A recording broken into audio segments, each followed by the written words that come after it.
Appreciate them. Rick Bozich on with us now from WDRB.com, Hall of Fame writer.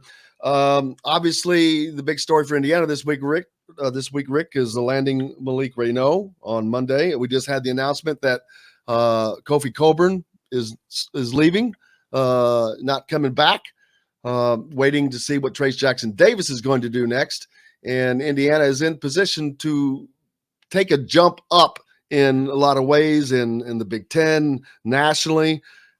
But I still think that they're missing one piece, and that is a shooting, just a pure shooter, which they're still talking to Sean McNeil, but they don't have room for another guy right now. Right. There's the rub.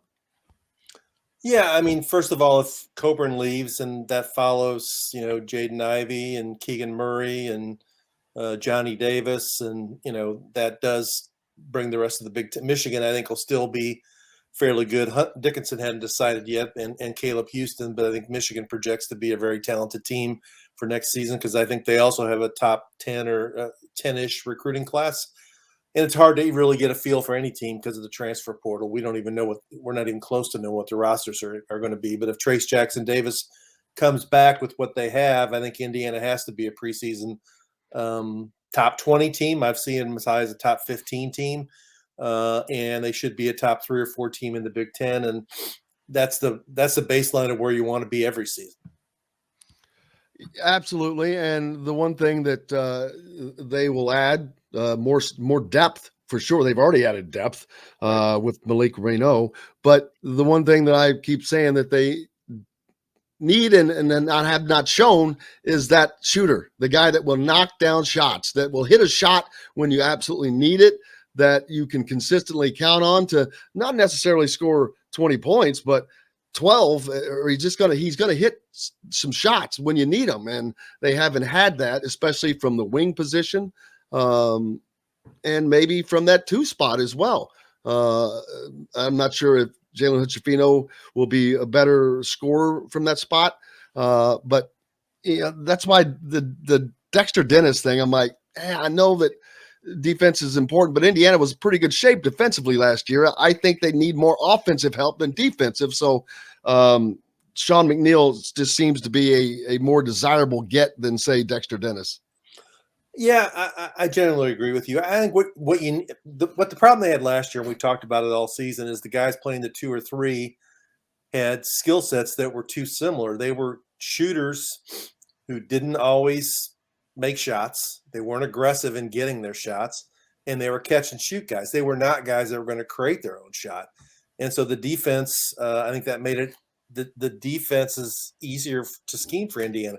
You need to have one guy on the perimeter who defenses have to fear. Fear not only because they can shoot, but they can also attack off the dribble. They can also create their own shot. Stewart and Kopp were guys, if you ran a play and got them open, they could get a shot off. And they weren't even, especially Stewart, I think sometimes he wasn't real quick getting a shot off. And he had to be wide open before he even got it off. So I agree with you. They need a guy. If you watch the way the game was played in the later rounds of the NCAA tournament, the teams that were really good had guys on the perimeter who you always had to fear when they had the ball. Like, what is this guy going to do next? And, Xavier Johnson can do some of those things.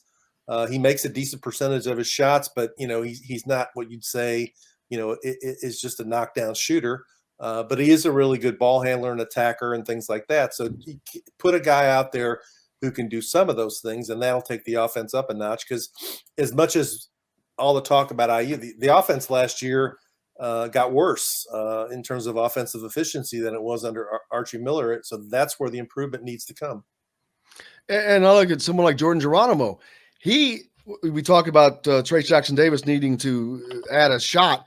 Jordan Geronimo has to add the ability to create his own shot off the dribble, right? Because he's a person that sounds like that's the exact kind of person you're talking about. Yeah. He's out there in that 3-4 tweener kind of a deal, and he's got to be able to create his own shot, but he's had problems because he's not a very good ball handler. Yeah, I mean, he's got 3 things he has to work on. One, he has to make his shot better and more fluid. he's got decent form, but like when he gets rushed or somebody's defended him, you still see, in my opinion, too many air balls. And secondly, he does need to improve his ball handling. So when he gets the ball, he feels like he can create something and get himself to the rim. And thirdly, he needs to become a better passer. I mean, you got to have guys in that 2-3 spot who can pass some and feed to your bigs down by the rim. If you draw the double team, you can throw the alley oop to the guy and get a dunk. So those are three areas that Geronimo, he seems to have the athletic ability. They should be able to do it, but he looks like a guy to me that, I don't know, he just didn't play enough basketball or needs to play more basketball, or sort of a late developing player. So Raw. I think he can be a guy that does that, but it depends how much time he spends in the lab this summer. Malik Renault is known as a great passer, but he's going to be one of those bigs. How do you see, if Trace Jackson Davis comes back, how do you see using Trace, Race, and Malik? I think it'll have to be three guys sharing two spots, basically. That I would assume you'd come back with Thompson and Davis again, in the same tandem they played, and Renault comes in and subs for one, and then if he went in first for Race comes out, and then when Race comes in, Trace goes out, and then when Trace comes back in, that Renault goes out. So I think he would play more minutes than Michael Durr played, obviously play more minutes than Logan Duncan played. From what I've seen of him and what I've read about him, everybody says he's a really good scorer down on the low block, even against taller players, because he has tremendous footwork. He knows how to, work angles. He knows how to get to his strong side, which is his left side. But he's not really a big above the rim player, like Trace Jackson Davis is. Yeah, not much of a So shot blocker. that'll be the adjustment for him going against taller, bigger, stronger guys night after night after night. Yeah, and I think that he's trying to work on a perimeter game. He does not really have that right now, but he's working on it, and that would make him a very dangerous addition as well. If things stay the same, that's what we just talked about. Now, if Trace Jackson Davis were to leave, then that makes things a little easier as far as knowing what Indiana would have, because obviously you would have him step into that spot, and Indiana would obviously sign one of these guards. And let's say it's for just Sean McNeil. What shape do you think this team would be in if it was Trace was gone? You've got Malik in that spot, but you're bringing in a Sean McNeil in addition to what they have coming in. Yeah, I mean, I think Davis, I know some people like to criticize him for whatever reasons, but to me, I think he was critical to Indiana's defensive success last year. He had a ton of block shots. Lots. And I think he was good enough at it, and the word got out that he discouraged people from attacking the rim against IU. And when they played their best ball at the end of the year, it's because he really got rolling offensively and was putting up, big numbers, 25 to 29 points, whatever it was, in some of those Big Ten tournament games. So if they lose him, I mean, they don't have a guy.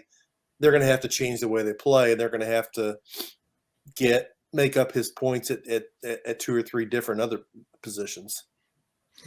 I guess if I could jump in here, I just have a quick question for Rick that I've been kind of thinking through. If Trace does come back, where do you see Jordan Geronimo fitting in? Because obviously he can play the three, but we've seen him struggle a little bit guarding the three. He's more comfortable guarding fours and fives. Where do you think he fits in if Trace does come back? Yeah, it's going to depend on how much he improves, in my opinion. I mean, I'd say he'd have to play more three than four, but he'd be available as a backup four in games when we all know that there's injuries. We all know that there's sickness. We all know that there's foul trouble. That would be sort of his role. And I don't know if it's true or not. I read a bunch of stuff that's saying that he hadn't announced yet that he's coming back, but I mean, used to be nobody had to announce coming back, that you just assumed it. But these days it's almost like a guy has to make a decision every year. So I don't know. I don't see him if Race and Trace Jackson Davis come back, the only place he could start is the three. And that lineup is a little I'm not sure how well that lineup would work, because you got three guys excuse me, who really aren't shooters. And I think you need to have one in one of those positions who can make shots. And I'm looking at the NBA draft.net right now. Excuse me. I just, well, they've got Trace at 33 now. Who does? NBA draft.net in their mock draft going to Toronto. Yeah, that's not one a of the big better websites, but I'd be more inclined to see what like Giovanni at ESPN has or what Sam Vecini has at the Athletic. To me, those guys are on it a little bit more, but he's going to be in the borderline area. And like I said last week, what it's going to come down to is whether when he works out, there's one or two teams that say, you know what, we think he's a good second round guy. We think he's a good two-way contract guy, and we're going to tell him if he stays in the draft, we're going to take him. And if he gets that kind of a deal, then I could see him going. If he doesn't, if he's not feeling the love really from anybody, then I see him coming back. So it's going to depend on, you know, what NBA teams think of him in these workouts and even in Chicago at the pre-draft combine. I mean, his is really going to be a close decision. I mean, a lot of times they're not, but this one really is getting closer. I mean, before the end of the season, I don't think it was a decision at all, but he was able to close that gap by playing a lot better, and Indiana had a nice little run, which helped him. So it's going to be interesting. I mean, Indiana fans are hanging on the edge of their seat, waiting to see what type of team they're going to have next year. Yeah, and there's so many other factors involved that there didn't used to be. NIL money is in Indiana's favor. He does seem to be a guy who has enjoyed the college basketball process and likes being part of a college basketball team. And he seems to be a guy who it's meant something to sort of be a guy that helps get Indiana back on the national stage. And he's aware of who else is coming back and what they've added and how good they can be. And it all depends how much that factors into, you know, one more year of playing at IU versus 1 year of playing a good percentage of your season riding buses in the G League and playing in some, you know, 4,000 or 5,000 seat arenas. I mean, how many more years this is a once in a lifetime thing for him to go out at IU the way he could possibly go out. Yeah, and there's like someone said that they think that Kopp leaves, and I'm like, yeah, I don't see that happening. He's going to stay and get his degree no matter what, even if he doesn't play a minute. I just don't see him leaving, but he will play. Jackson Davis comes back, they can't add Dennis or McNeil unless somebody else goes, correct? Somebody's got to move, yeah. Now, there's a possibility of, say, and I'm just suggesting this, someone like Anthony Leal moving to a walk-on position for a year, but maybe his NIL is increased. There are ways to do this now, probably. So, not that I want former Mr. Basketball. Do you really want to assume the mantle of 14th man on the team, though? No, you don't. But I don't know.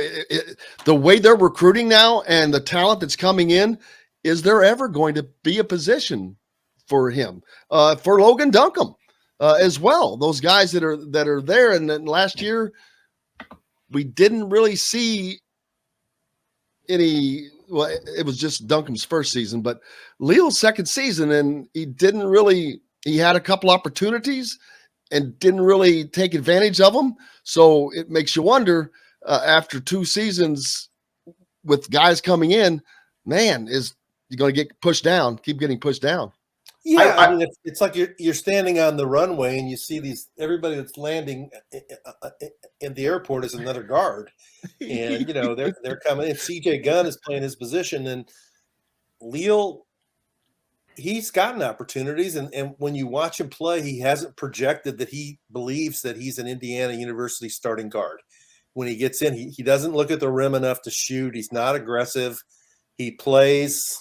He plays sort of like not to make mistakes. I'm going to defend. I'm not going to turn the ball over, but I'm not going to force. He plays like a Bob Knight role player. Yeah, like a Luke Jimenez or something, to date myself, of a guy, you know, who's I'm in there just to make sure the offense runs, and I'm going to get the ball to the shooters, but the defense doesn't have to worry about him because he's not going to look to take a shot. He's one of those guys, when you watch him play, people are yelling, shoot. And it's like, you're not a former walk-on, you're former Mr. Basketball. Duncan's in a different situation. We didn't see Duncan play much last year, and big men develop a little bit slower than guards, and there aren't as many of them. So I don't really know what to think of Duncan, but Leal, it's just he's going to have it. It's survival of the fittest. If he wants to play, he's going to have to be more aggressive and say, "I'm good enough to be playing."